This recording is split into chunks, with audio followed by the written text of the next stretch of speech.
They say the most dangerous person in the room is the one nobody notices. For 3 days, she outshot every operator on the base, silent, focused, flawless. Then a commander stormed in, furious that a woman was making his unit look weak. He shouted his rank like a weapon, shoved her in front of his men, expecting her to break. She didn't flinch. What happened in the next 5 seconds ended his career and revealed a truth buried under layers of classified clearance. From which city in the world are you watching this video today? If you enjoy stories of quiet strength and hard-earned respect, consider subscribing. This is a story about the operator no one saw coming.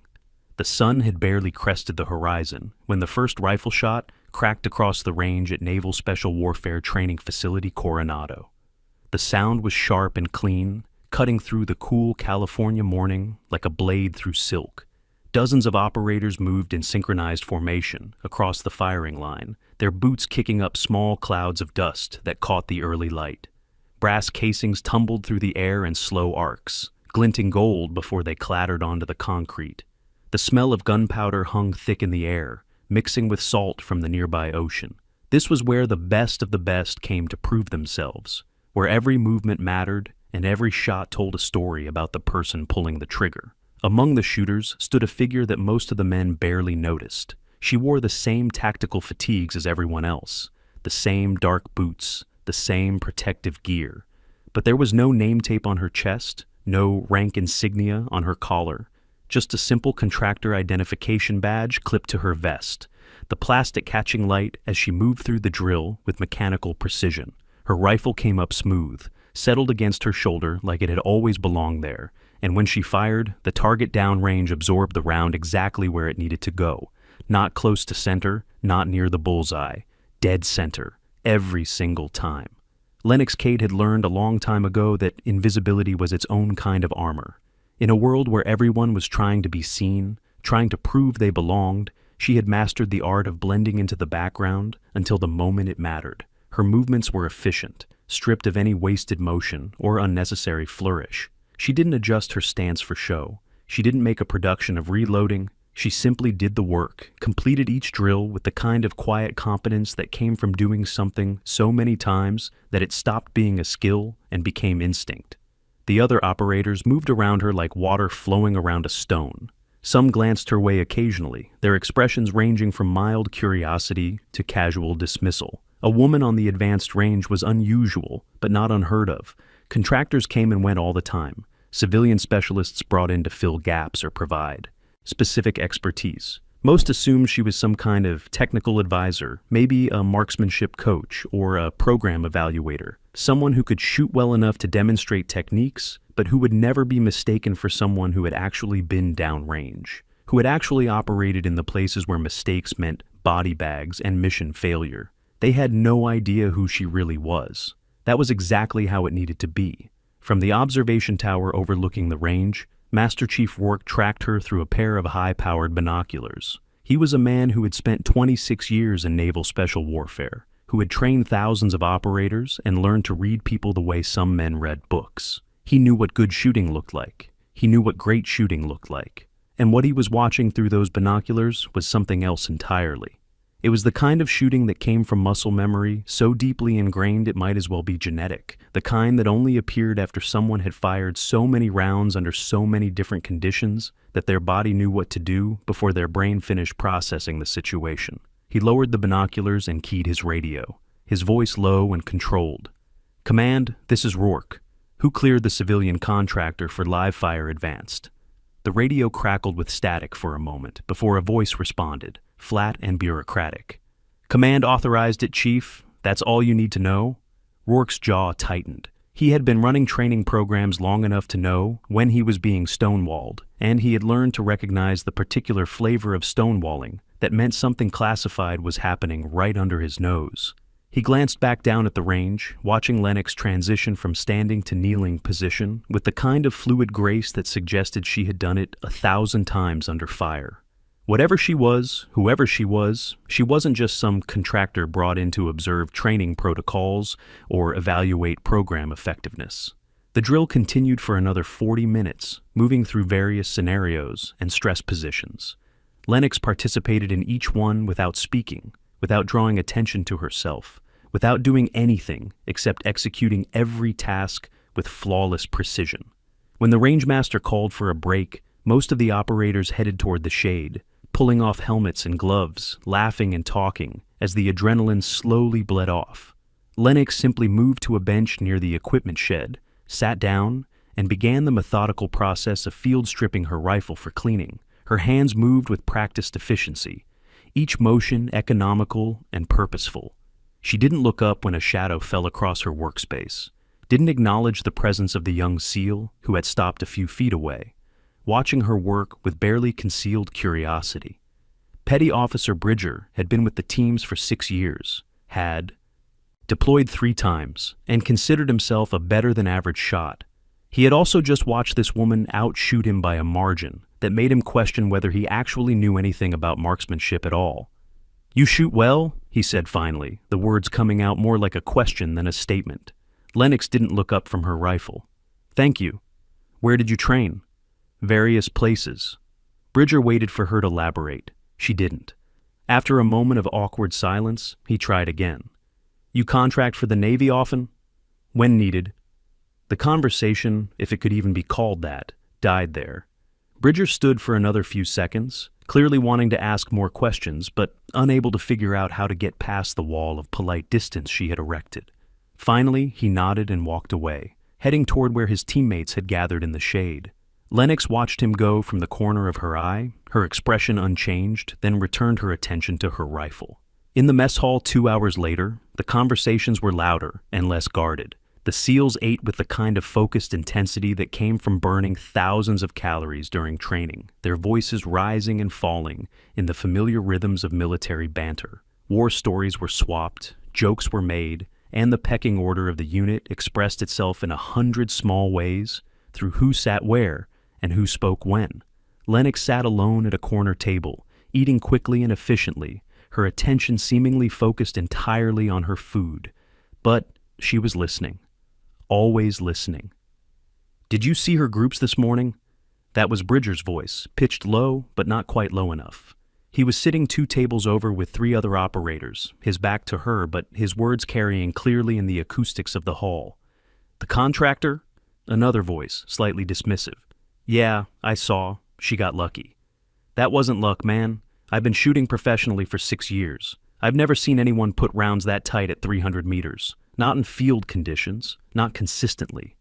So she's a good shot. Doesn't mean anything. Plenty of people can shoot well on a range who freeze up when things get real." "Maybe. But did you see how she moved? The way she transitioned positions? That wasn't range training. That was something else." A pause, then a third voice, thoughtful and more measured. "You think she's been downrange?" "I don't know what I think, but I know what I saw. And what I saw was someone who's done this before. A lot." The conversation shifted to other topics after that, but the seed of curiosity had been planted.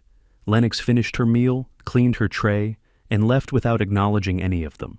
As she walked past Bridger's table, she caught his eyes for just a fraction of a second.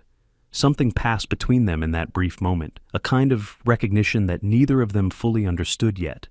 Then she was gone, the door swinging shut behind her with a pneumatic hiss. Master Chief Rourke spent that evening in his office, staring at a computer screen that told him almost nothing. Lennox Cade's file was a study in redaction, black bars covering everything except the most basic information. Name, contractor identification number, a notation that she had been cleared by Naval Special Warfare Command for access to the facility. Everything else, every detail that might have told him who she actually was, or where she came from, or what she had done before arriving at Coronado, was hidden behind security classifications he didn't have clearance to access. He picked up his desk phone and dialed a number from memory, one that connected him to an old friend who worked in personnel management at SOCOM headquarters. The phone rang 4 times before a woman's voice answered, professional and slightly wary. "It's Rourke," he said without preamble. "I need you to tell me what's going on." "Chief," the voice was carefully neutral, "you know I can't discuss classified personnel assignments. I've been running this training program for 12 years. I've seen every operator the Navy has ever put through advanced warfare training. The woman you sent me isn't a contractor. She's something else. There was a long pause on the other end of the line. When the voice came back, it was quieter, more careful. Then trust command, Chief, and keep your head down. The line went dead. Rourke sat in the silence of his office, the phone still pressed to his ear, staring at the redacted file on his screen. Outside his window, the base was settling into evening routine, lights coming on in buildings across the compound, the distant sound of the ocean, a constant backdrop to everything. He had spent his entire adult life in this world, had learned its rhythms and its rules, had come to understand the way information flowed, and how to read between the lines of what people said and didn't say. Right now, every instinct he had was telling him that something significant was happening, that the quiet woman with no name tape and perfect shooting wasn't just here to observe, that whatever audit or evaluation or inspection she was conducting went deeper than training protocols and range safety procedures, and that someone, somewhere up the chain of command, had decided he didn't need to know the details. He closed the file, powered down his computer, and headed home. But the questions followed him. Day 2 began much like Day 1, with dawn breaking over the range and the sharp report of rifle fire echoing across the facility. The drills were more complex today, incorporating movement under fire, stress positions, and combat decision-making scenarios. Lennox moved through each evolution with the same quiet competence, never speaking unless spoken to, never drawing attention to herself, simply executing every task with a level of skill that was starting to make some of the operators uncomfortable.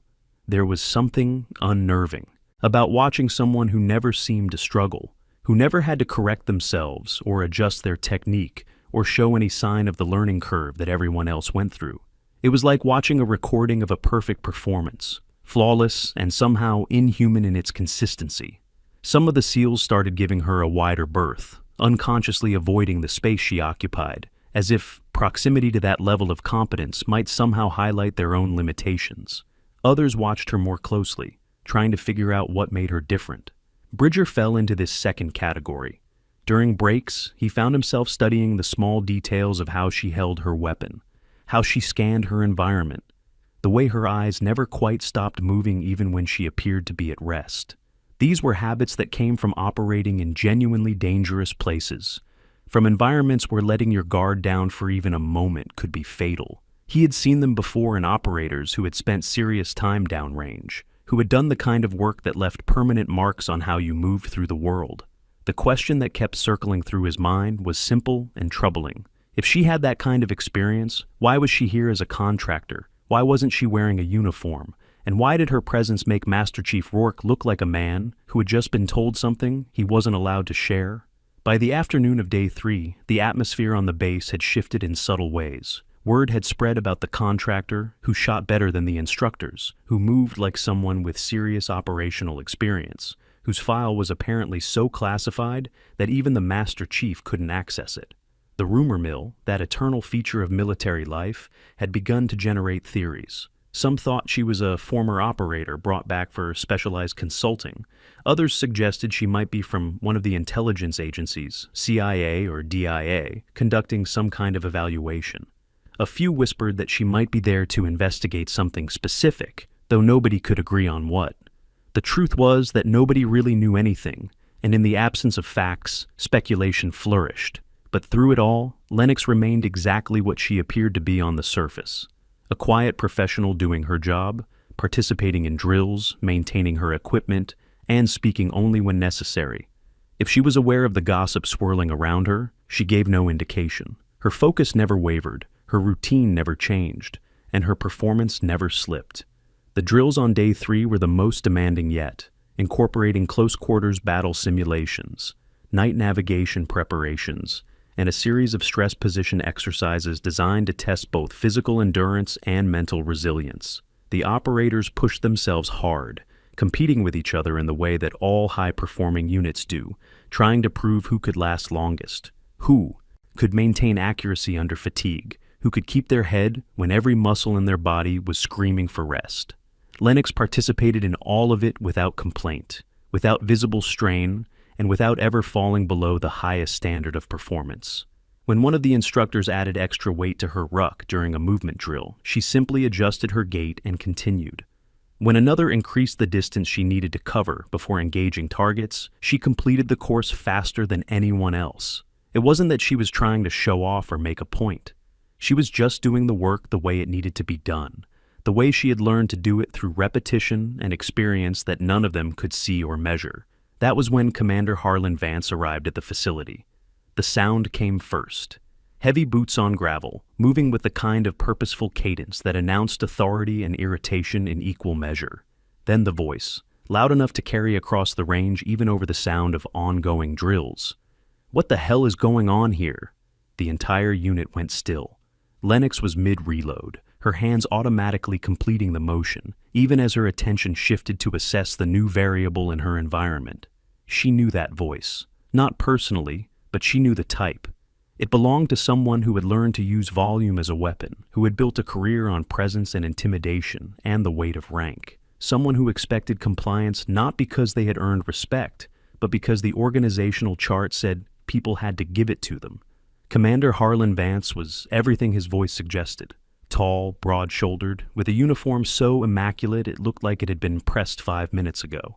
His jaw was square, his posture perfect, and his eyes swept the range with the kind of proprietary anger that came from someone who had just discovered something happening in what they considered their personal kingdom without their permission.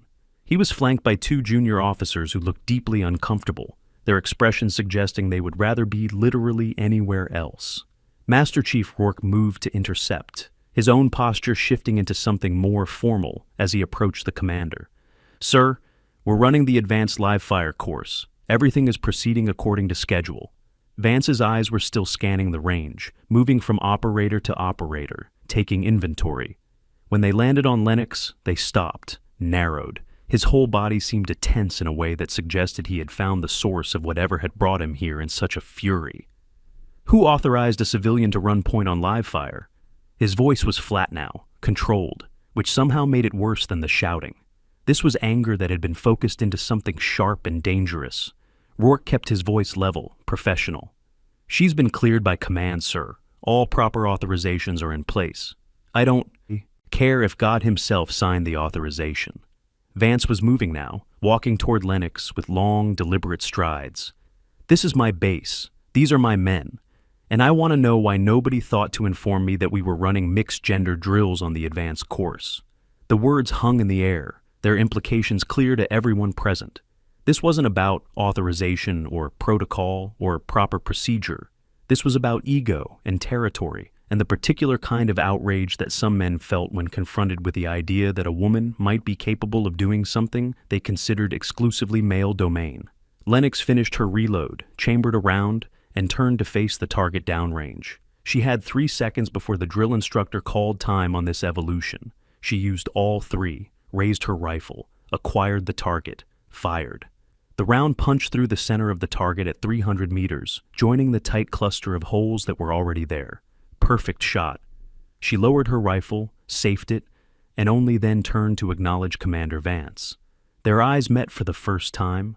His were hard, challenging, filled with the kind of certainty that came from never having been seriously challenged.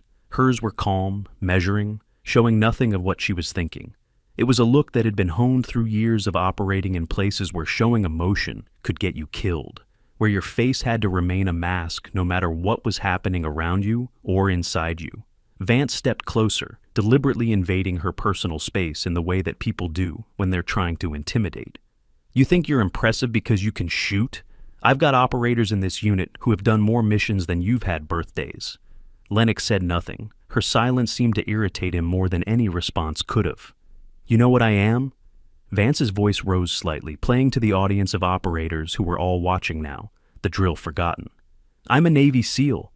He said it like it was supposed to be a trump card, like those 3 words contained all the authority and credibility anyone could ever need. Like the title itself was proof of superiority that required no further demonstration. In his world, it probably had been. Doors opened when you said you were a SEAL. People listened. People respected you. People got out of your way.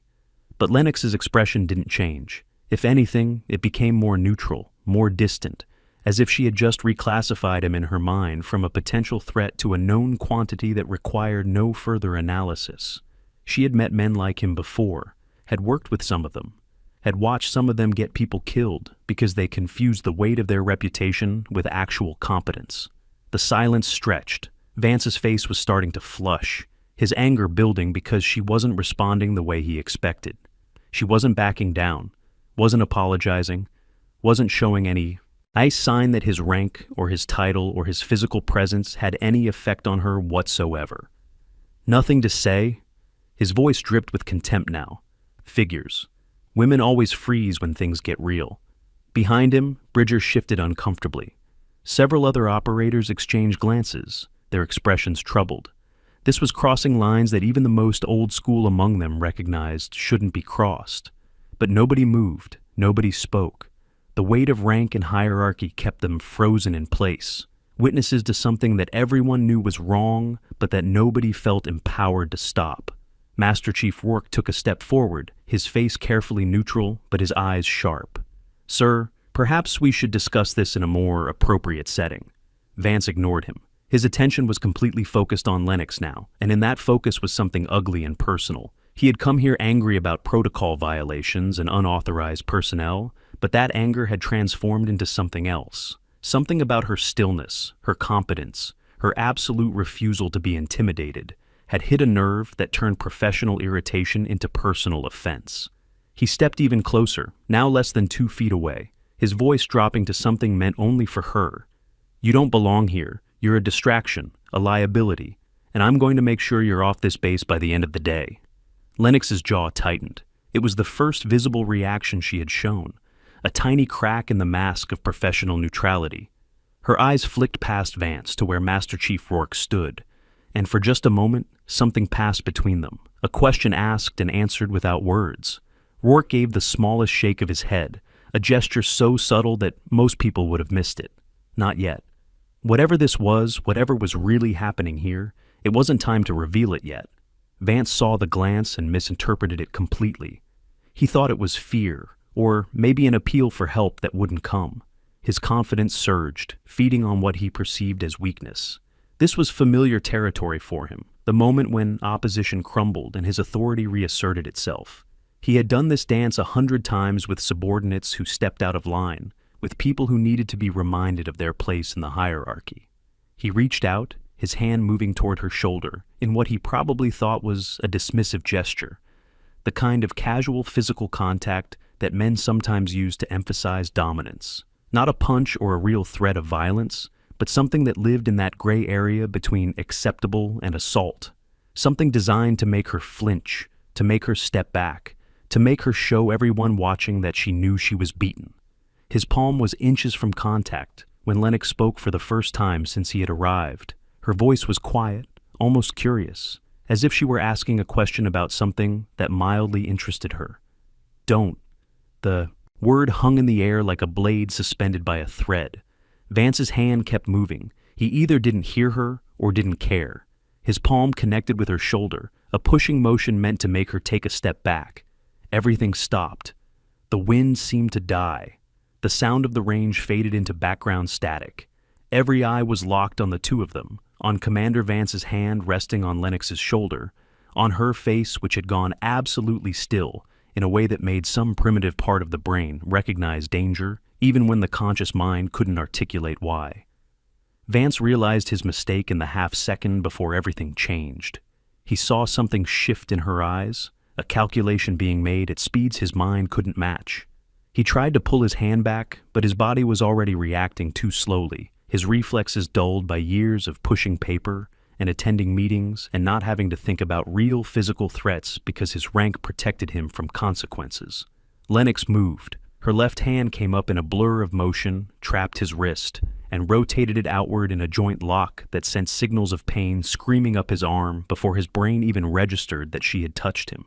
His body followed the physics of the hold because it had no choice, because she had taken control of his structure and balance with brutal efficiency. He tried to resist, tried to use his size and strength to pull away, but she was already pivoting, already inside his stance, already using his own momentum against him in a way that made his efforts to escape actually speed up what was happening. One moment he was standing, the next, his feet had left the ground. Then gravity and leverage and years of training did the rest. Commander Harlan Vance hit the dirt face first with enough force to knock the wind out of his lungs and leave his ears ringing. The impact was loud enough that several operators flinched at the sound. Lennox stepped back, her hands returning to her sides, her breathing still calm and controlled. She looked down at him without expression, without triumph or anger or satisfaction. Just professional assessment of a threat that had been neutralized. The silence that followed was total and crushing. Nobody moved, nobody breathed. The junior officers who had come with Vance stood frozen, their hands hovering near their sidearms, but clearly uncertain what they were supposed to do. The drill instructor had his radio halfway to his mouth, but couldn't seem to remember what he had been about to say. Bridger stood with his jaw hanging open, his mind trying to process what his eyes had just seen. 5 seconds. That was all it had taken. 5 seconds to completely dismantle a man who had spent 20 years building a reputation on intimidation and authority, and the unquestioned power of rank. Vance pushed himself up to his hands and knees, gasping, his face red from impact and exertion, and the dawning realization of what had just happened in front of his entire command. When he tried to speak, his voice came out as a rasp. "You just assaulted a commanding officer." Lennox tilted her head slightly, and when she spoke, her voice was perfectly calm and utterly cold. "You assaulted me, Commander, in front of 23 witnesses, during a classified federal audit." The last 3 words landed like artillery shells. If you've ever watched someone realize they've made a mistake that can't be taken back, share this story with them. And if you believe that real strength doesn't need to announce itself, consider subscribing for more stories about the people who earned their place without asking for permission. The words hung in the air like smoke after a gunshot. Classified federal audit. Every operator on that range knew what those words meant, understood the weight they carried, but the implications were still processing through minds that had been focused on drills and routine just seconds before. Commander Vance remained on his hands and knees in the dirt, his breathing ragged, his face a study in confusion and rising panic. His brain was trying to catch up to a reality that had shifted so quickly he couldn't find his footing. Lennox stood perfectly still, her hands loose at her sides, her posture relaxed in the way that truly dangerous people can afford to be relaxed, because they know exactly what they're capable of. She wasn't gloating, wasn't angry. She was simply waiting for him to understand what had just happened, giving him time to process information that was clearly breaking through years of assumptions about how the world worked. Vance's mouth opened and closed twice before actual words came out. "What are you talking about?" Instead of answering, Lennox reached into her tactical vest with deliberate slowness, her movements visible and controlled so that nobody watching would interpret it as a threat. Her fingers found the slim black folder tucked into an interior pocket, the kind of document holder that people in the intelligence and special operations community use for materials that needed to stay protected and pristine. She pulled it out and held it for a moment, letting Vance see it, letting him understand that whatever was about to be revealed had been there the entire time, had been present through every drill and every interaction and every moment of the past 3 days. Then she dropped it onto the dirt beside him. The folder landed with a soft thump that seemed louder than it should have been in the absolute silence that blanketed the range. "Open it," she said quietly. Vance stared at the folder like it might be a live grenade. His hands were shaking slightly as he reached for it. Whether from the adrenaline crash after being dropped or from something deeper, it was impossible to say. He picked it up, brushed dirt from the cover, and flipped it open. The first page was a standard DD Form 254, the Department of Defense classification notice that accompanied any document or project with security requirements above routine confidential material. His eyes scanned the page, moving jerkily at first, then slowing as he started to actually read what was printed there. The blood that had rushed to his face from anger and exertion began to drain away, leaving him pale under his tan. His lips moved silently as he read, forming words his voice couldn't quite produce. Name, Lennox Cade. That part was simple enough, the only piece of information about her that hadn't been hidden. Position, Tier 1 operator, Joint Special Operations Command. That made him blink, made him read it again to make sure he had processed it correctly. Tier 1 didn't mean special operations. It didn't even mean elite special operations. It meant the highest level of operational capability the military possessed. The people who got called when missions were too sensitive or too dangerous or too important to trust to anyone else. It meant operators whose very existence was often classified, whose missions would never be discussed in public, whose names would never appear on awards or commendations, because the work they did couldn't be acknowledged. Clearance level: TSSCI with Special Access Program Authority. Top secret, sensitive compartmented information with SAP access.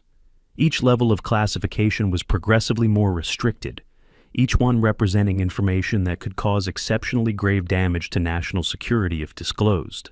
SAP access meant she had authorization to work on programs so sensitive that their existence itself was classified, programs that maybe a few hundred people in the entire military intelligence apparatus even knew existed.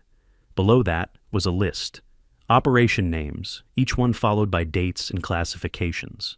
But the operation names themselves were redacted. Black bars covering text that Vance would never be cleared to read. All he could see were the classification levels. TS, SAP, TS, SAP, TS, SAP. A column of secrets, each one representing missions he would never know about. Operations that had taken place in countries he might not even be able to find on a map. His hands started shaking harder. He turned the page and found something worse. A mission summary sheet with more redactions, but enough visible text to paint a picture that made his stomach drop. Enemy combatants neutralized, friendly casualties, mission success rate. The numbers were stark and professional, but behind each statistic was a story of violence and danger and decisions made under conditions that most people couldn't imagine. The final page was the authorization itself, signed by someone whose name was partially visible beneath a classification stamp. Someone at NavSpec War Command, someone with enough authority to send a Tier 1 operator into a training facility to conduct an unannounced audit. The language was bureaucratic, but the meaning was clear. Operative Cade was authorized to observe, evaluate, and document all aspects of training operations at the facility. She was to be given full access to all non-classified areas and activities. She was to file a comprehensive report on training effectiveness, leadership quality, and adherence to established protocols. And critically, her presence was not to be announced or explained to facility personnel. At the bottom of that final page, in smaller text, was a notation that Vance almost missed at first. Investigation initiated following multiple training failures, 2 serious injuries, and allegations of compromised mission readiness. The words were clinical, detached, but they carried implications that were starting to crystallize in his mind. This wasn't routine. This wasn't some standard evaluation. Command had sent someone to find out what was wrong with his program, and they had sent someone whose credentials made it impossible to dismiss her findings. Vance looked up from the folder to find Lennox watching him with that same neutral expression, the one that gave away absolutely nothing about what she was thinking or feeling. Behind her, the entire unit stood frozen in various postures of shock and confusion. Master Chief Rourke had moved closer, his face carved from stone, but his eyes sharp and assessing. The junior officers who had arrived with Vance looked like they wanted to disappear into the ground. "This can't be real," Vance said, but his voice lacked conviction. He was looking at official documents with proper seals and signatures, holding classified material in his hands that explained why her file had been so heavily redacted, why nobody at the facility had been told who she really was. Rourke stepped forward, his boots crunching on the gravel. When he spoke, his voice carried across the range with the kind of authority that came from decades of earned respect rather than granted rank. "It is, sir." Then he did something that made several of the younger operators suck in sharp breaths. Master Chief Rourke, a man who had trained thousands of SEALs, who had deployed more times than most of them, had years in service, who was a legend in naval special warfare circles, came to attention and saluted. Not the casual salute that people sometimes gave as a formality, but a crisp, sharp salute that conveyed genuine respect. The gesture rippled through the unit like a stone dropped in still water. One by one, every operator on that range followed suit. Petty Officer Bridger was among the first, his hand snapping up to his brow with parade ground precision. Others followed in a cascade of movement until the entire unit stood at attention, rendering honors to the woman who had spent 3 days letting them think she was just a contractor, just some civilian brought in to observe their training. Lennox returned the salute with the same crisp precision, holding it for the proper interval before dropping her hand. The formality of the moment was a stark contrast to what had just happened, to Vance still kneeling in the dirt, with classified documents scattered around him. But that was exactly the point. This wasn't about humiliation or revenge. This was about re-establishing order, about making clear what the actual hierarchy was in this situation. She turned her attention back to Vance, and when she spoke, her voice was quiet enough that only he and the people immediately nearby could hear. Most of the unit was far enough away that they could see her speaking, but couldn't make out the actual words. "You wanted to know if I belong here, Commander?" She knelt down, bringing herself to his level, her movements controlled and deliberate. Up close, Vance could see details he had missed before. Small scars on her hands, the kind that came from broken glass or shrapnel, or 100 small injuries accumulated over years of hard work. Calluses in places that suggested she had spent more time holding weapons than most people spent holding anything. Eyes that had the 1,000-yard stare around the edges, the look that people got when they had seen too much violence and learned to compartmentalize it so they could keep functioning. "I wrote half the training protocols you failed to implement," she said, her voice still quiet, but carrying the weight of absolute certainty. "I've been downrange more times than you've been in the field. I've worked operations in 7 countries you don't have clearance to know about, and I've buried more teammates than you've ever led." Each sentence was a statement of fact, delivered without emotion or emphasis, which somehow made them hit harder than if she had been angry or aggressive. These weren't boasts. They were just information, the kind of operational history that explained why she moved the way she did, why she shot the way she did, why nothing about this facility or its training program had impressed her. Vance's face had gone from pale to gray. His hands were still holding the folder, but they had gone slack, the papers threatening to spill out onto the ground. He opened his mouth, but nothing came out. What could he say? How could he argue with classified documents and the testimony of Master Chief Rourke and the evidence of his own eyes showing him getting dropped in 5 seconds by someone half his size? Lennox stood, brushing dirt from her knee, and turned to address Rourke directly. When she spoke now, her voice carried, meant to be heard by everyone present. "Master Chief, Commander Vance is relieved of duty pending review. My full report will be uploaded to SIPR by 1800 hours today. I recommend you assume direct oversight of training operations until Command assigns a replacement." Rourke nodded once, his face still showing nothing but professional composure. "Understood, ma'am." The ma'am was deliberate, a form of address that clarified rank and respect in a way that everyone watching would understand. In that moment, the entire social and operational structure of the base had been inverted. The woman they had, dismissed as a contractor, as someone peripheral to the real work of the facility, had revealed herself as someone whose authority superseded their commanders, whose operational history dwarfed most of theirs, whose evaluation would determine the future of the program and possibly their careers. Lennox shouldered her rifle and began walking toward the edge of the range. She moved with the same efficient stride she had used for the past 3 days, nothing in her demeanor suggesting that anything unusual had just occurred. But this time, nobody dismissed her presence. Nobody looked away. Every eye tracked her movement, watching her walk away from the man she had just destroyed, from the secret she had just revealed, from the implications that were still cascading through everyone's understanding of what the past 3 days had actually been about. She made it about 20 feet before Vance found his voice. "Wait."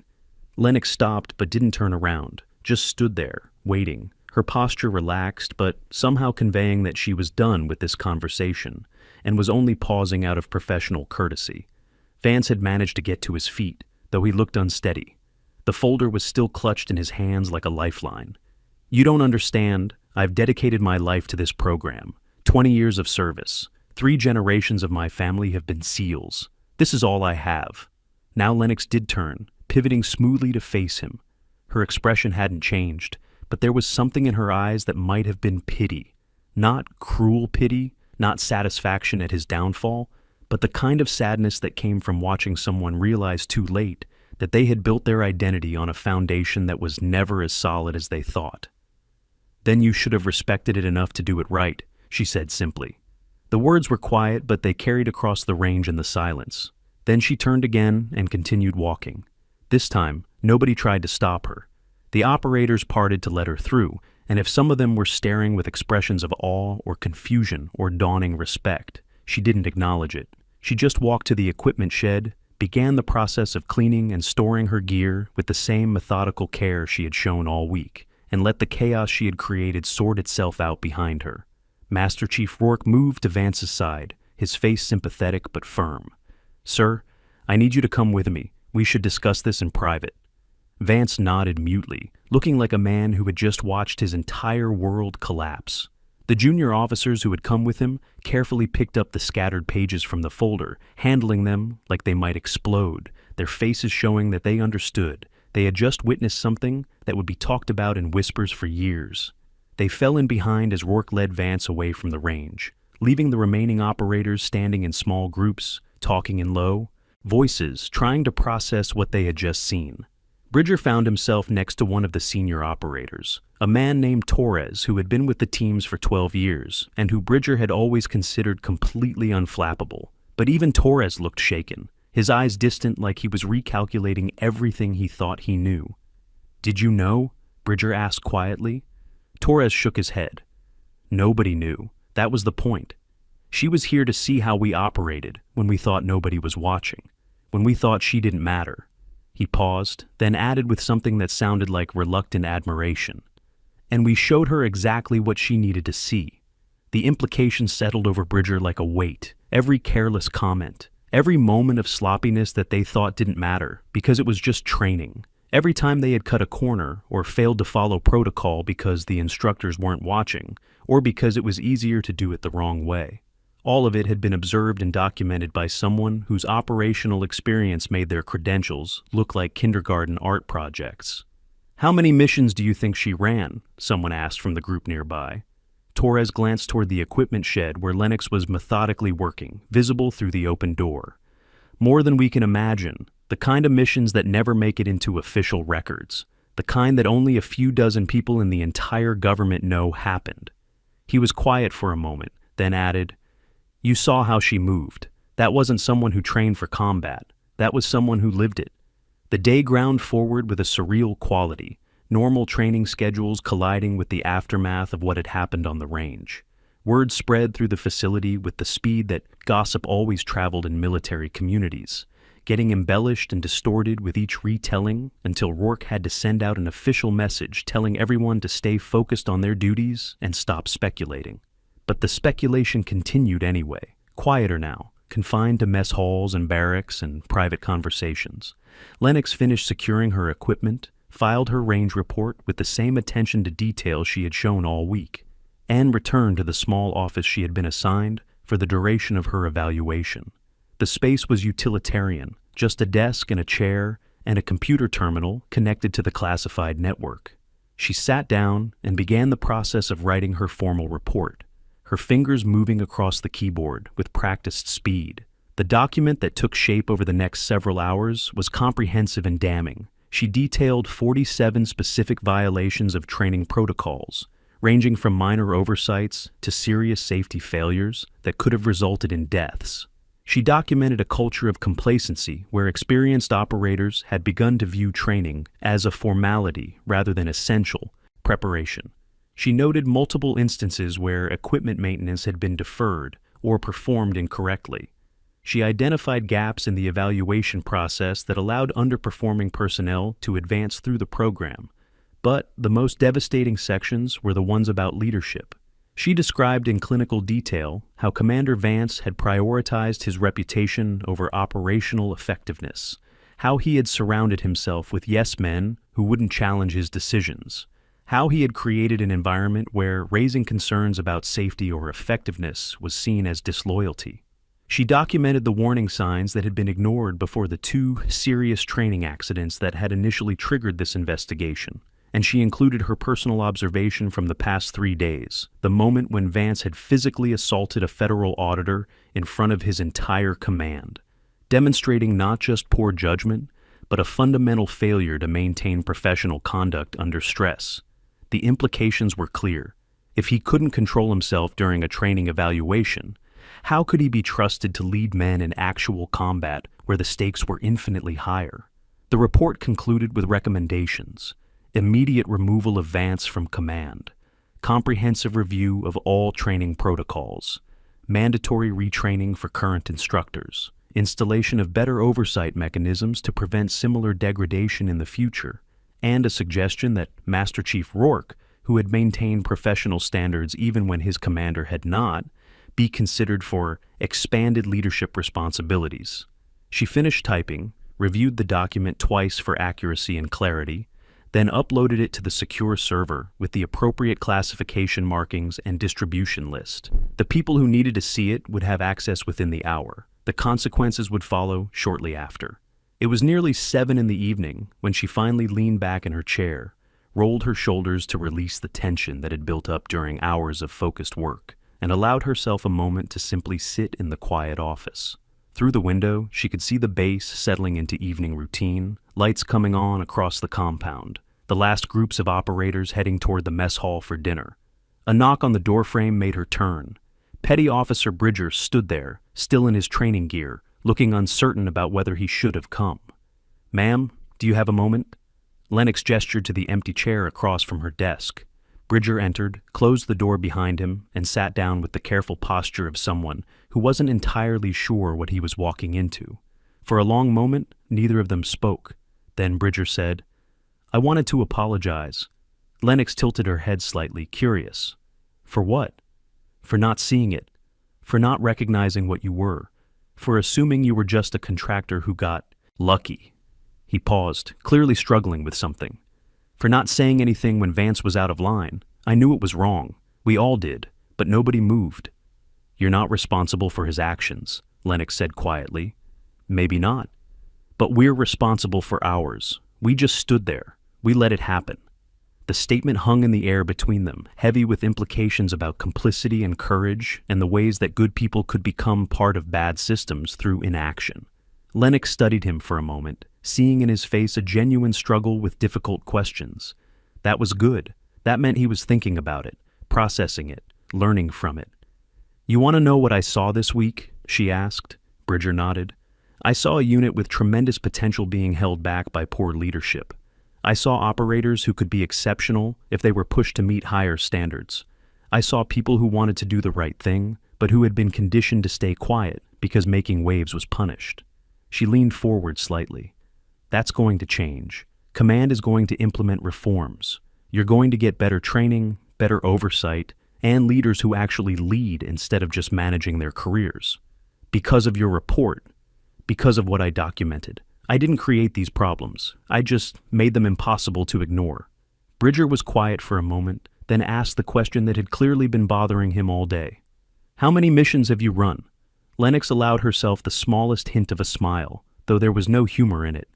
Enough to know when someone is faking it, enough to know what real preparation looks like, enough to know that the difference between coming home and not coming home is often just whether you took training seriously.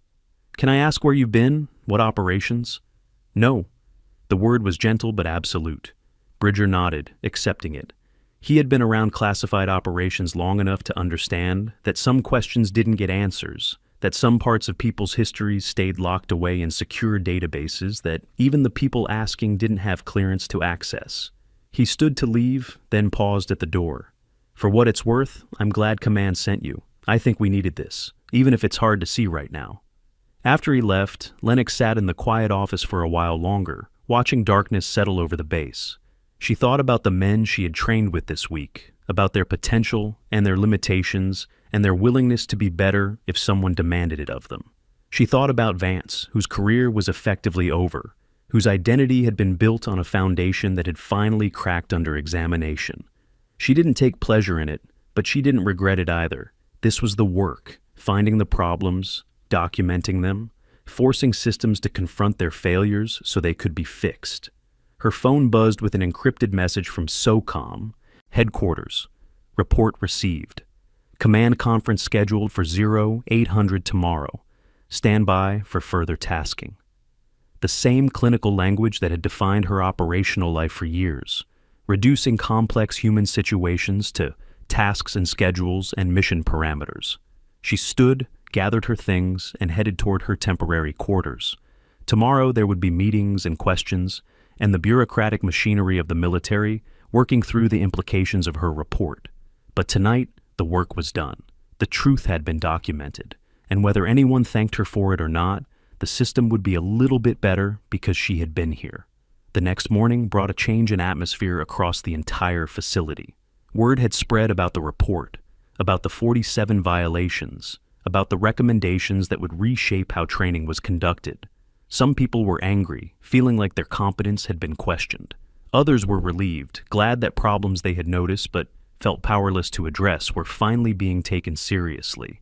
And some were simply nervous about what came next, about whether they would be caught up in the reforms, about whether their own shortcuts and compromises would come under scrutiny. Master Chief Rourke called an all-hands meeting at 0700. The operators assembled in the briefing hall, filling the rows of seats with the same efficiency they brought to every formation. The mood was tense, uncertain. They had been told that changes were coming, but not what those changes would look like or how they would be affected. Rourke stood at the front of the room, his posture relaxed but his expression serious. "I'm not going to sugarcoat this. The evaluation conducted this week identified significant problems with our training program, problems that Command takes very seriously. Some of you are probably wondering if you're in trouble. Some of you are probably angry about being evaluated without knowing it. Those feelings are understandable." He paused, letting that sink in, then continued. "But here's what you need to understand. The person who conducted this evaluation has more operational experience than anyone in this room. She has run missions that we will never know about, in places we will never go, under conditions we cannot imagine. When she identifies a problem, it's not because she doesn't understand our work. It's because she understands it better than we do." The room was absolutely silent. Every eye was on Rourke, processing his words, trying to square them with their assumptions about who they were and what they did. Over the next few weeks, we're going to be implementing new protocols. We're going to be raising our standards. We're going to be holding ourselves and each other accountable in ways we haven't before. And it's going to be hard. Some of you are going to wash out. Some of you are going to decide this isn't for you anymore. That's okay. Better to discover that here than downrange where it gets people killed. He looked across the assembled faces, his eyes sharp and assessing. But for those of you who stay, for those of you who meet the challenge, you're going to become better operators. You're going to be part of a program that actually lives up to the reputation it claims. And when you deploy, when you're in situations where everything is going wrong and lives are on the line, you're going to be grateful that someone cared enough to push you harder than you wanted to be pushed. After the meeting, the operators filed out in small groups, their conversations subdued. Some headed to the range to blow off steam through training. Others went to the gym or the mess hall or just walked the perimeter of the base, processing what they had heard and what it meant for their futures. In a small conference room in the command building, Lennox sat across from Captain Reyes and two other officers from NAV Spec War headquarters. They had arrived early that morning, brought in to conduct damage control and begin the process of implementing her recommendations. The conference lasted 3 hours, going through her report section by section, asking for clarification and additional details, discussing the feasibility of various reforms. "The timeline you're proposing is aggressive," one of the officers said, studying the implementation schedule she had drafted. "Getting all of this done in 90 days is going to require significant resources. Leaving the problems in place is going to cost lives," Lennox replied evenly. "The next unit that deploys from this facility deserves to be trained by people who know what they're doing. 90 days is aggressive but achievable if Command makes it a priority." Captain Reyes, who had been reviewing something on his tablet, looked up. "What about Vance? What's your recommendation there?" "Reassignment to non-operational duties. He's not a bad officer, just one who lost his way. Put him somewhere he can use his experience without having direct responsibility for training or operations. Let him contribute without being in a position where his ego can override his judgment." "You're being generous." Lennox shrugged slightly. "He's a product of a system that rewarded the wrong things. That's not entirely his fault. But he can't continue in his current role. That's non-negotiable."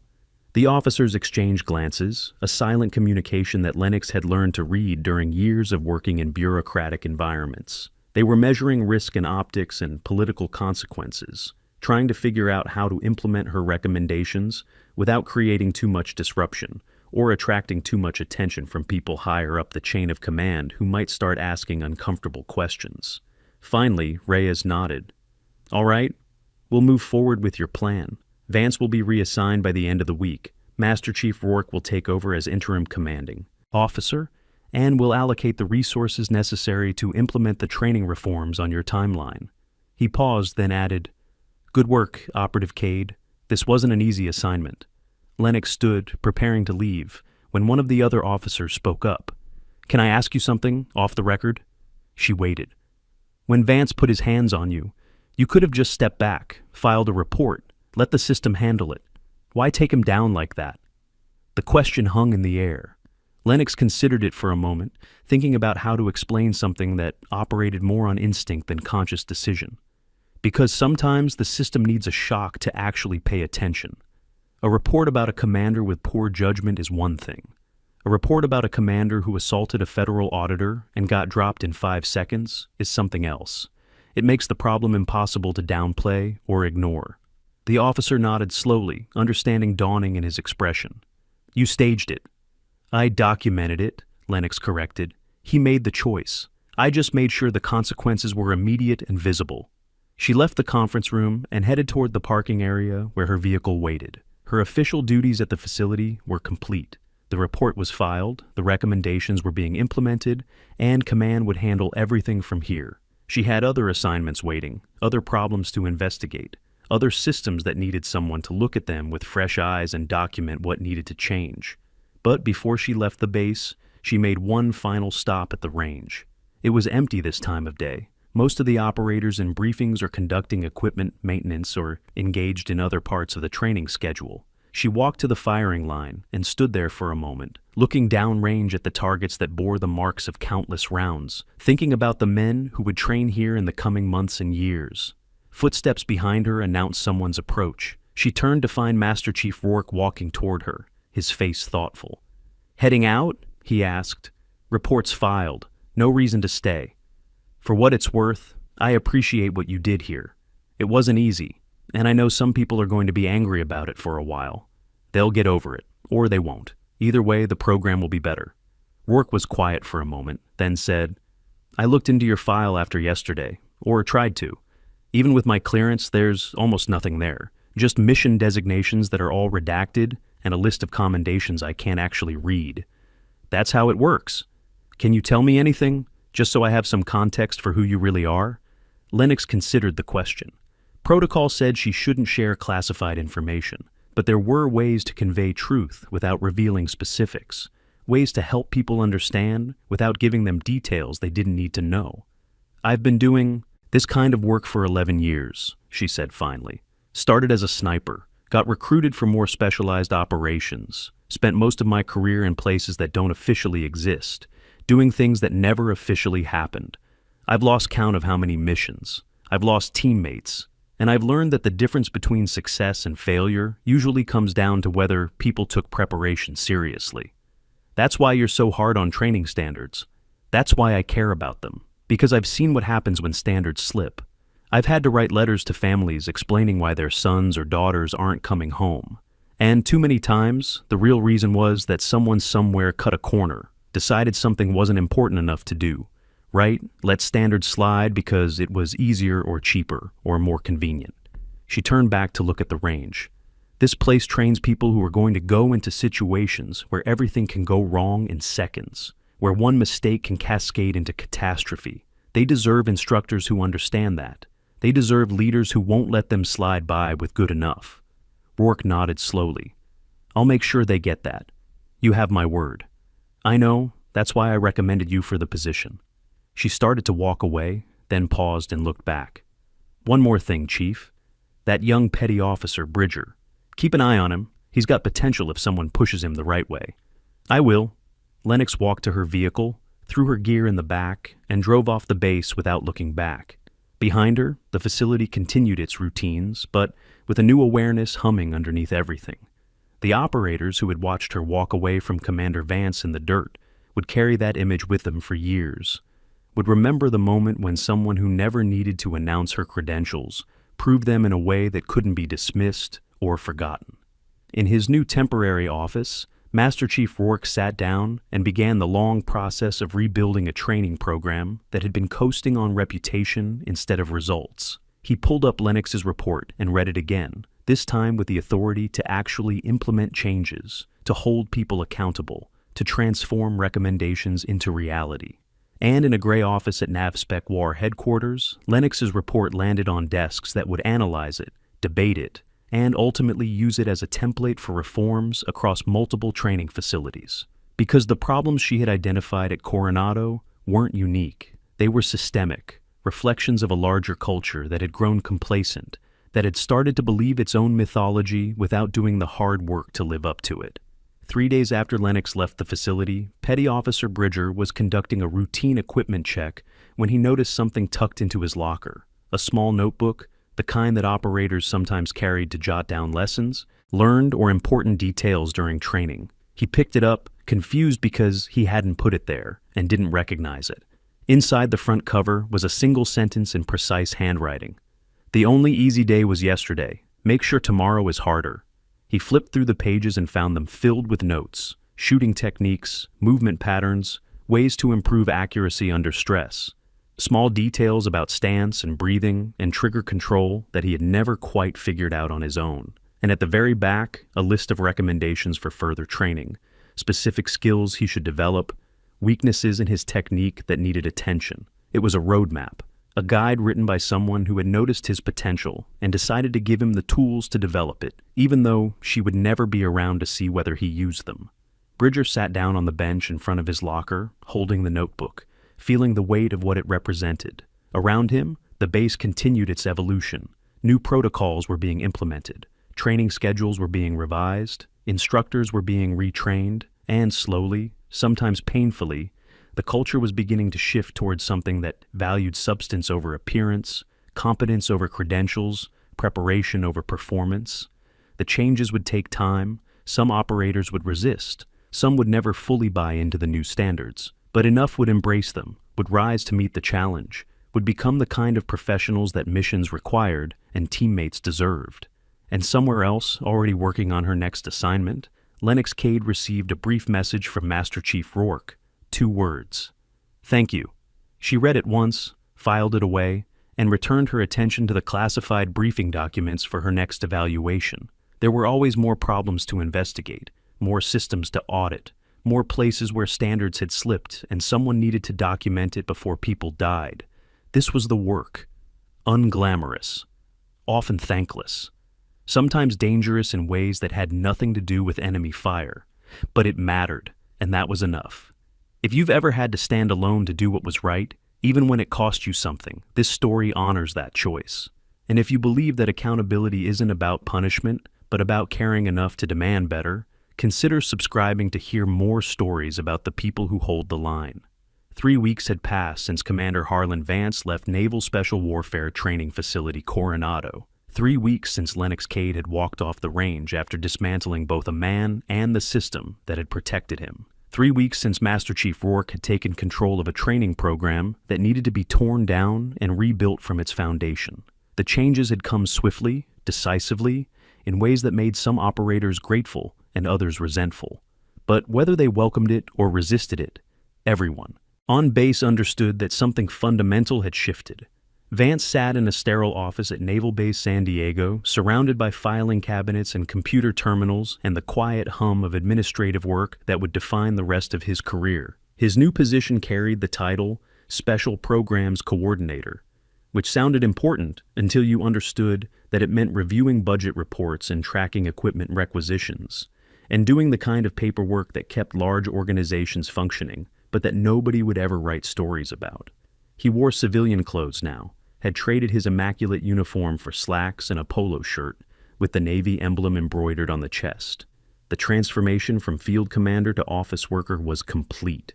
He spent his days processing forms and attending meetings where people discussed logistics and timelines and resource allocation. Nobody looked at him with hostility or judgment. They were professional, courteous, treated him like any other mid-level administrator trying to do his job competently. But he could feel the invisible barrier that separated him from the people who were still in operational roles, the ones who got to wear uniforms and make decisions that mattered and be part of the community he had once belonged to. He had become a cautionary tale, the man whose name was whispered in training facilities across the Naval Special Warfare community as an example of what happened when ego overrode judgment. Some nights he would drive past the Coronado facility, park his car where he could see the range in the distance, and watch the lights that marked where operators were still training. He never went inside. He had no reason to, and no real desire to face the people who had witnessed his humiliation. But he watched anyway, trying to understand where everything had gone wrong, trying to trace the path that had led from a promising career to this administrative exile. The classified folder Lennox had given him remained locked in his home office safe. He had read it dozens of times in the weeks since, studying every page, trying to understand who she really was beneath the redactions and classifications. The operation names meant nothing to him, just black bars hiding missions he would never be cleared to know about. But the other details painted a picture that haunted him: the casualty rates, the mission success percentages, the notation about her being the sole survivor of an operation that had killed 4 other Tier 1 operators. These were the marks of someone who had earned their credentials through fire and blood, who had paid prices he couldn't imagine to become the kind of professional he had only pretended to be. He thought often about the moment on the range, the 5 seconds that had ended his command. In retrospect, he could see the warning signs he had ignored, the way she had moved through drills with effortless competence, the way Master Chief Rourke had watched her with something between concern and respect, the way she had never tried to prove herself because she had nothing left to prove, but in the moment, blinded by anger and ego and the assumption that his rank made him untouchable, he had missed all of it, had convinced himself that she was the problem, rather than recognizing that he was looking at someone who represented everything he claimed to be, but wasn't. The worst part wasn't the demotion or the reassignment, or even the knowledge that his family's 3-generation legacy in naval special warfare had effectively ended with him. The worst part was understanding that Lennox had been right, that his program had been failing, that his leadership had created an environment where standards slipped and operators trained for appearance rather than effectiveness, that people could have died because he had been too focused on protecting his reputation to ensure his unit was actually ready for the missions they might face. At Naval Special Warfare Training Facility Coronado, the transformation continued. Master Chief Rourke had implemented every recommendation from Lennox's report with methodical precision. Training schedules were revised to emphasize fundamentals over flashy techniques. Safety protocols were strengthened and actually enforced rather than treated as suggestions. Equipment maintenance standards were raised and operators who couldn't meet them were retrained or removed. The evaluation process was overhauled to identify and address weaknesses rather than simply passing everyone through who managed not to fail catastrophically. The changes were painful. Some operators who had coasted through the old system washed out under the new standards. Others adapted, rising to meet expectations that actually challenged them. The facility lost about 15% of its personnel in the first month, as people either failed evaluations or decided they didn't want to work that hard. But the ones who remained became sharper, more focused, more capable. They began to take pride in meeting standards that meant something rather than just accumulating credentials that looked good on paper.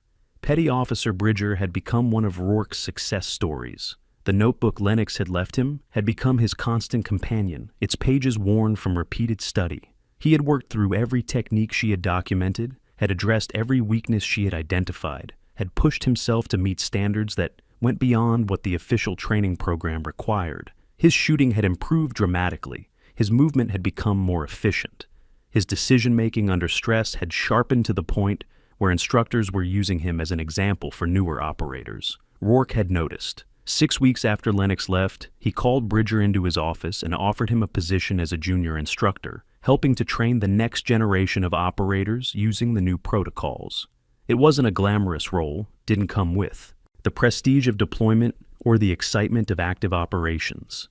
But it was important work, the kind that built the foundation for everything else. Bridger had accepted immediately, understanding that this was his chance to pass forward what had been given to him by someone who had cared enough about his potential to invest time in developing it. The notebook sat on his desk now as he reviewed training plans for the upcoming week. He had copied its contents into his own documentation, had shared the techniques with other instructors, had made sure the knowledge it contained didn't stay locked away, but became part of the institutional memory of the facility. In small ways, through dozens of interactions and training sessions, Lennox's influence continued to spread, even though she had been physically present for only 3 days. In a different office at SOCOM headquarters in Tampa, Florida, Lennox sat across from her commanding officer, reviewing the results of her Coronado evaluation. Captain Morrison was a lean man in his 50s with gray hair and the kind of deeply lined face that came from decades of making hard decisions. He had been running audit operations for Joint Special Operations Command for 8 years and had learned to read his operatives the way some people read weather patterns. He knew when they were burned out, when they were struggling, when they needed to be pulled back before the work broke something essential in them. He studied Lennox across his desk, noting the small signs of fatigue around her eyes, the way her posture was just slightly more rigid than usual, the tension in her jaw that suggested she was holding something back. "The reforms at Coronado are progressing ahead of schedule," he said, reviewing the update report Rourke had submitted. "Command is considering using your recommendations as a template for other facilities."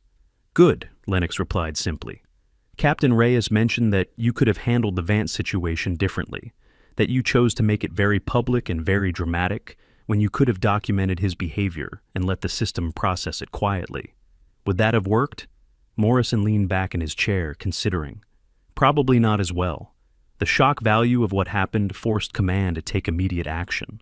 A quieter approach would have given people time to minimize it, to protect Vance because of his family connections, to sweep it under the rug as an unfortunate misunderstanding." He paused. "But it also means your methods are getting attention from people who think you're too aggressive, too willing to humiliate officers in front of their commands. I documented what happened. He made the choice to put hands on a federal auditor. The consequences were his to own. And you knew exactly how he would react when you pushed back. You've been doing this long enough to read people, to understand how men like Vance respond when their authority is challenged. It wasn't quite an accusation, but it was close. Some people are saying you engineered the confrontation." Lennox met his eyes steadily. "I created an opportunity for him to reveal who he really was. He chose to take it. If he had been a better leader, if he had maintained professional composure, none of what happened would have happened. The fact that he couldn't control himself under the minor stress of a training evaluation proves he shouldn't have been leading operators who face real stress in actual combat."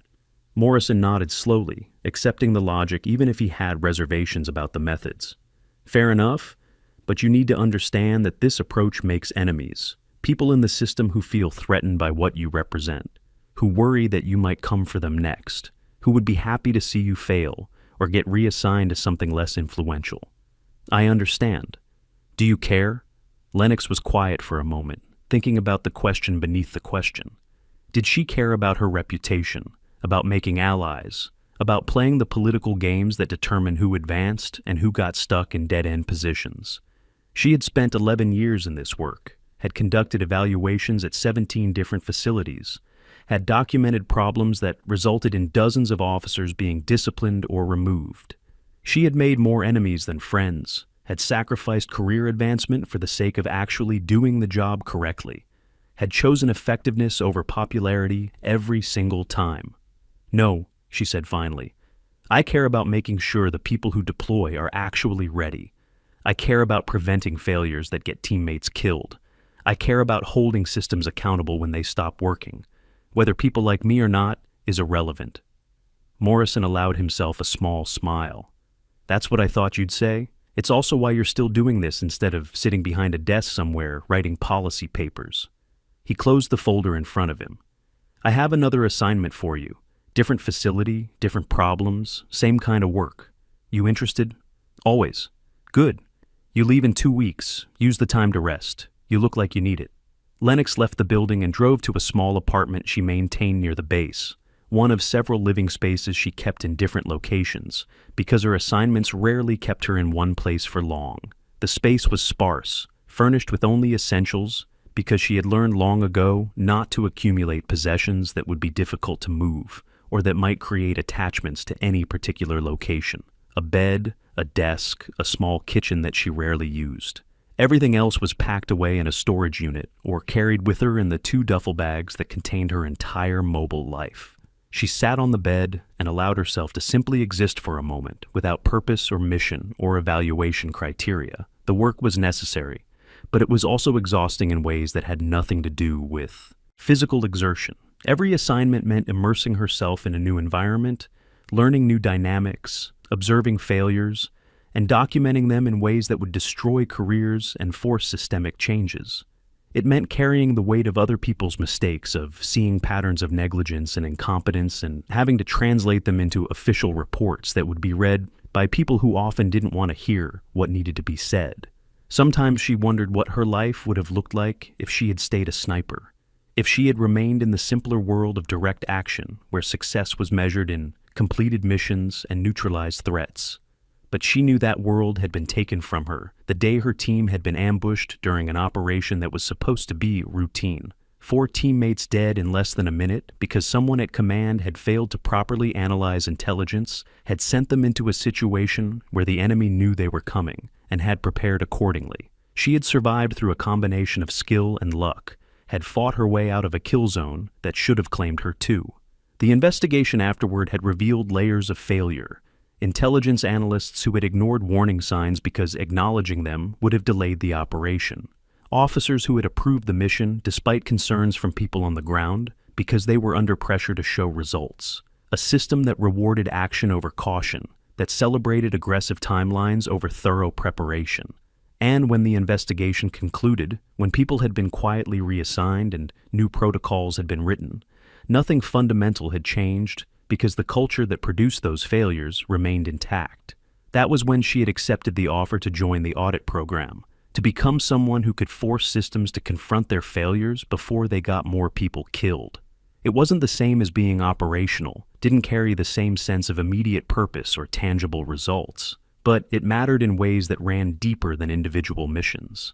Every facility she audited, every problem she documented, every reform that got implemented because of her work, potentially saved lives by ensuring that operators deployed with proper training and adequate preparation and leadership that actually understood what they were doing. She thought about the notebook she had left for Bridger, wondered if he was using it, if her observations would help him develop into the kind of operator who made good decisions under pressure. She thought about Master Chief Rourke working to rebuild a training program that had been coasting on reputation. She thought about the operators at Coronado who would benefit from higher standards even if they didn't appreciate being pushed harder than they wanted to be pushed. And she thought about Vance, sitting in some administrative office, processing the reality that his career was effectively over. She didn't take pleasure in what had happened to him, but she didn't regret it either. He had been given responsibility for training people whose lives would depend on what they learned, and he had failed to take that responsibility seriously. The consequences he faced were proportional to that failure. That was how accountability worked when it actually functioned properly. Her phone buzzed with a message. She glanced at the screen and saw it was from an unknown number with a Virginia area code. The text was brief and unsigned. Report from Coronado being used as model for system-wide reforms. Your work is making a difference. She stared at the message for a moment, then deleted it. Whoever had sent it likely worked somewhere in the Pentagon or at SOCOM headquarters, someone who had access to information about how her evaluations were being used at higher levels. The anonymity was intentional, a way to pass encouragement without creating any official record of communication. She appreciated the gesture, but didn't need the validation. The work spoke for itself in ways that compliments never could. 2 weeks later, she was on a plane heading to her next assignment, a different facility, different problems, but the same fundamental work of examining systems that people preferred to leave unexamined. She carried her 2 duffel bags and the weight of experience that told her exactly what she would find, because the problems were always variations on the same themes: complacency, ego, standards that had eroded over time because maintaining them required constant effort, and people naturally took the path of least resistance when nobody was watching. At Coronado, the morning sun rose over a range where operators were already conducting drills. The sharp crack of rifle fire echoed across the facility, the sound as familiar as breathing to the men who made their living by controlled violence.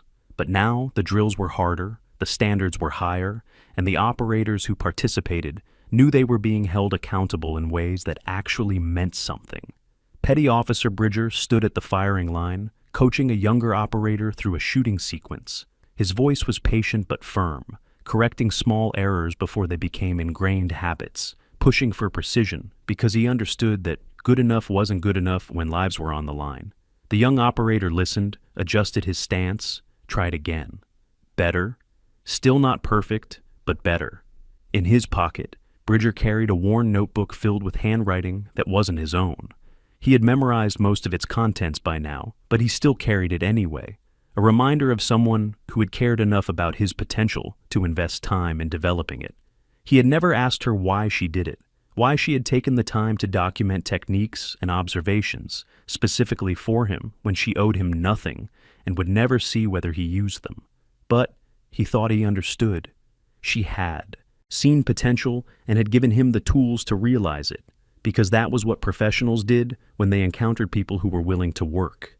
They passed forward what they had learned so that the next generation could build on it, rather than having to rediscover everything from scratch.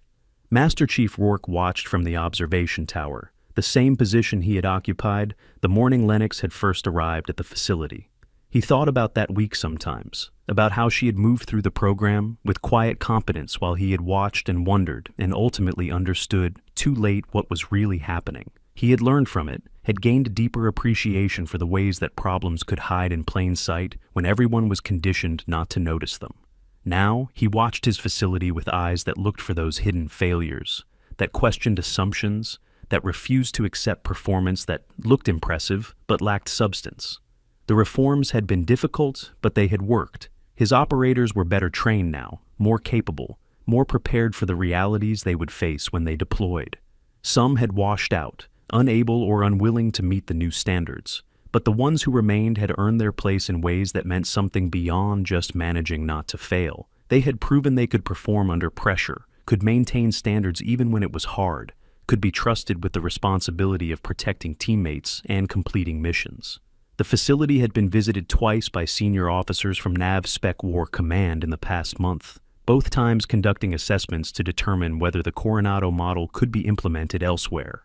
Rourke had briefed them on the changes, had walked them through the new protocols, had presented data showing improved performance metrics across every measurable category. The officers had been impressed, had taken extensive notes, had asked questions about implementation challenges and resource requirements. It was gratifying to see the work being recognized, to understand that what had started as a painful exposure of failures was being transformed into a template for systemic improvement.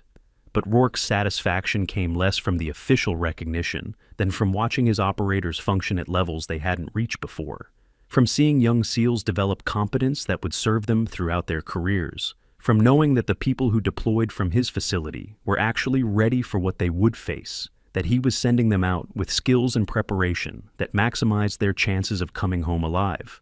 Commander Vance completed his workday at the administrative office and drove home through San Diego traffic. His apartment was in a complex popular with military personnel and defense contractors, full of people who worked in or adjacent to the armed forces, but who weren't part of the operational community anymore. He parked his car, climbed the stairs to his second-floor unit, and let himself into a space that had never quite felt like home because he had never invested the time to make it personal. Generic furniture, walls decorated with a few framed photographs from his earlier career, a desk where he sometimes tried to work on projects that might lead to something more meaningful than processing paperwork. He made dinner from a meal kit, ate while watching news coverage that included a brief segment about military training reforms being implemented across naval special warfare facilities. The report was generic, didn't mention Coronado specifically, or reference the evaluation that had triggered the changes. But Vance knew the context behind the story, understood that his failure had become the catalyst for improvements that would affect thousands of operators over the coming years. It was a strange kind of legacy, to be remembered not for what he had built, but for what his removal had made possible. To have contributed to something important through the act of failing publicly enough that the system couldn't ignore it. He didn't know how to process that, didn't know whether it made his fall from grace slightly less meaningless, or whether it just highlighted how much potential he had wasted by allowing ego and complacency to override judgment.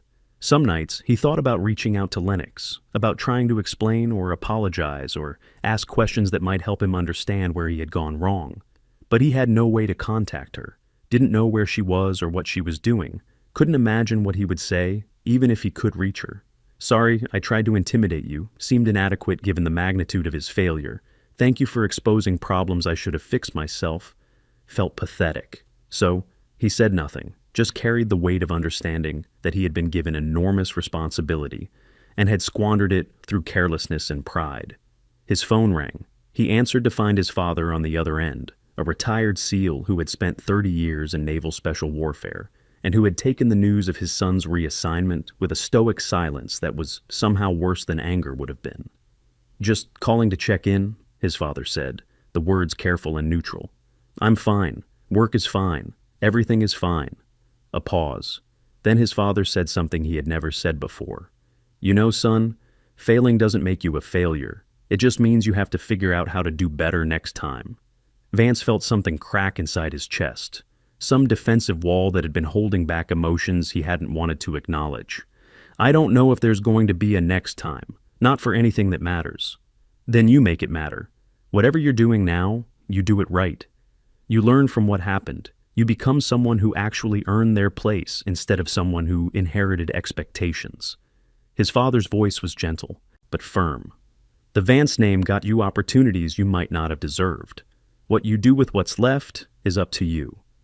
After the call ended, Vance sat in the quiet apartment and thought about what his father had said. About earning versus inheriting. About doing the work instead of just occupying the position. About becoming someone who contributed value rather than someone who coasted on reputation. It wasn't the career he had imagined for himself, wasn't the legacy he had wanted to build, but maybe it could be something worth doing anyway. He pulled out a notepad and began writing, not excuses or justifications, but observations about administrative processes he had learned in his new role, ideas for improving efficiency and reducing waste, ways that headquarters operations could better support the people doing operational work. Small things, unglamorous things, the kind of contributions that nobody would ever write stories about, but real nonetheless, useful, the kind of work that made the larger system function better, even if it never earned recognition or praise. It wasn't redemption. That would take years, if it was possible at all. But it was a start. A way of trying to add value instead of just occupying space. A recognition that his career still had purpose, even if it looked nothing like what he had planned. At a small airport in North Carolina, Lennox boarded a commercial flight that would take her to her next assignment. She traveled light, carried nothing that would identify her as anything other than a business traveler heading to an unremarkable destination for unremarkable reasons. The other passengers barely noticed her, too focused on their own concerns to register the presence of someone whose job involved examining the systems they trusted to keep them safe. She found her seat, stowed her bag, and settled in for the flight. Her phone buzzed one last time before she switched it to airplane mode. A message from Master Chief Rourke, brief and professional, just 6 words that carried more weight than their simplicity suggested. "Standards are holding, thank you. Rourke." She read it once, saved it in a folder with similar messages from other evaluations, and powered down the device. The plane lifted off, carrying her toward another facility where operators trained for missions that would test everything they knew, where leaders made decisions that would affect lives, where systems either worked or failed, depending on whether people cared enough to maintain them properly.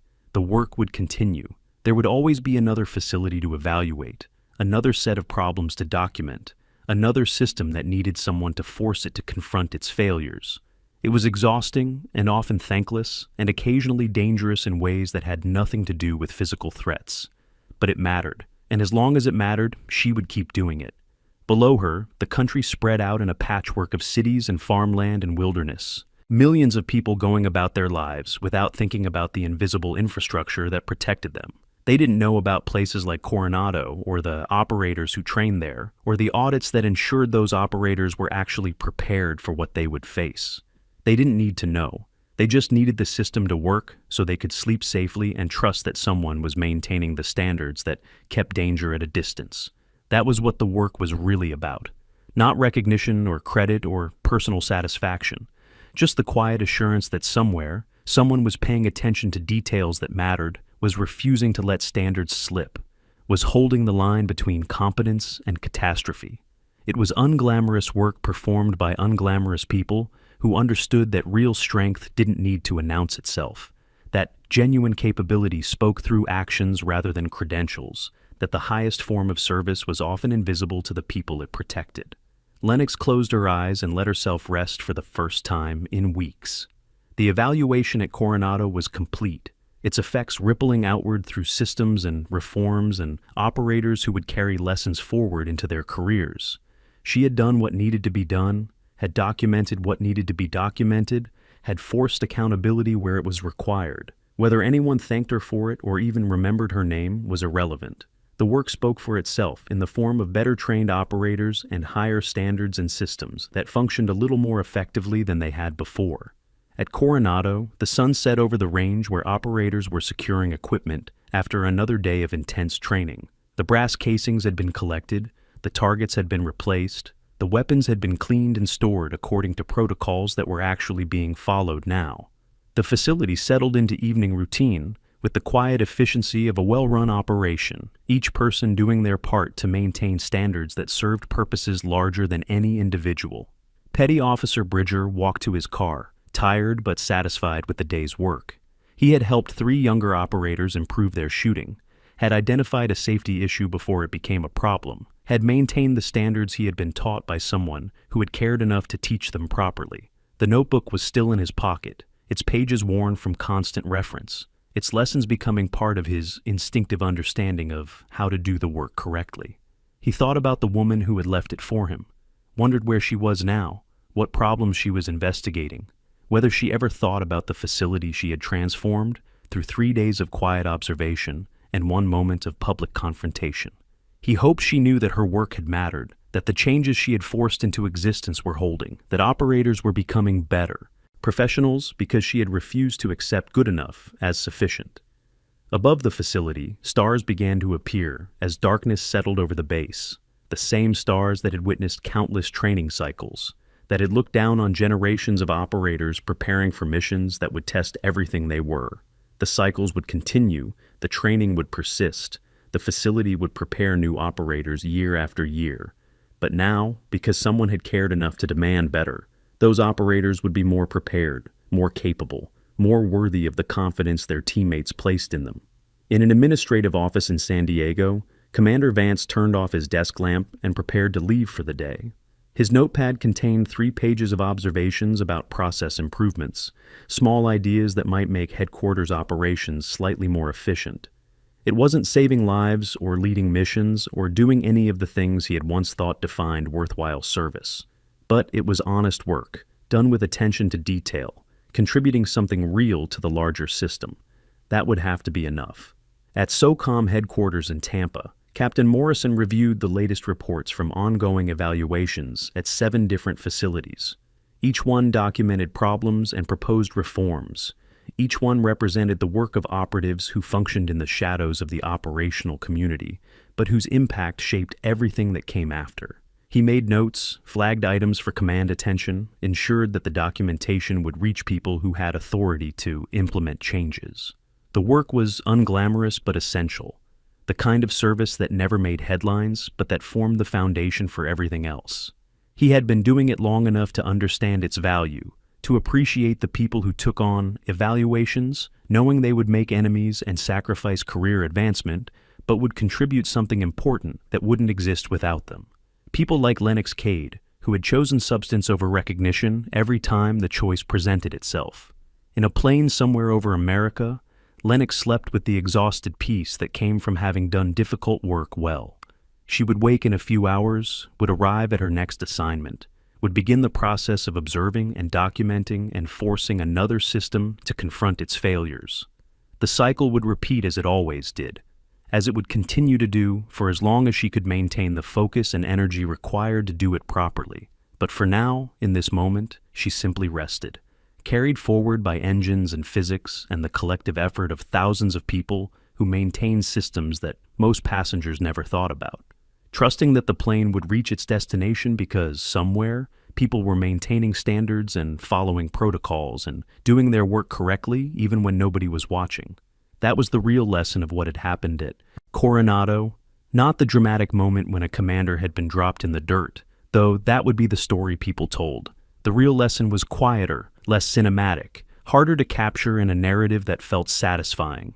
It was the understanding that systems only worked when people cared enough to maintain them properly, that standards only held when someone refused to let them slip, that safety and effectiveness required constant vigilance from people who would rarely receive credit for preventing disasters that never happened. Lennox understood that truth in ways that went bone deep, that had been carved into her through loss and experience and years of work that stripped away illusions about how the world actually functioned. She carried it with her to every evaluation, let it guide her observations and her documentation, and her refusal to accept excuses for failures that could have been prevented. It wasn't a comfortable truth or an easy one, but it was real, and in a world full of comfortable lies, that mattered more than anything else. The plane flew on through the darkness, carrying its passengers toward destinations they had chosen or been assigned, each one traveling for reasons that made sense within the context of their own lives. Most would arrive without incident, would never know how many systems had functioned correctly to make their journey possible, would take for granted the invisible infrastructure of maintenance and oversight and standardization that kept commercial aviation remarkably safe, despite the inherent risks of sending metal tubes full of people hurtling through the sky at hundreds of miles per hour. They didn't need to know, they just needed it to work, and it worked because somewhere, always, people were doing the unglamorous work of maintaining the standards that made safety possible. People who understood that every system, no matter how robust, was only as strong as the commitment to keep it functioning properly. People who refused to let standards slip, even when maintaining them was exhausting and thankless and occasionally dangerous to their own careers. That was the real story, not the confrontation or the revelation or the dramatic moment when someone's true identity was exposed. Those were just the visible moments that made the underlying truth impossible to ignore. The real story was about the constant, quiet work of people who held the line because they understood that nobody else would do it if they didn't.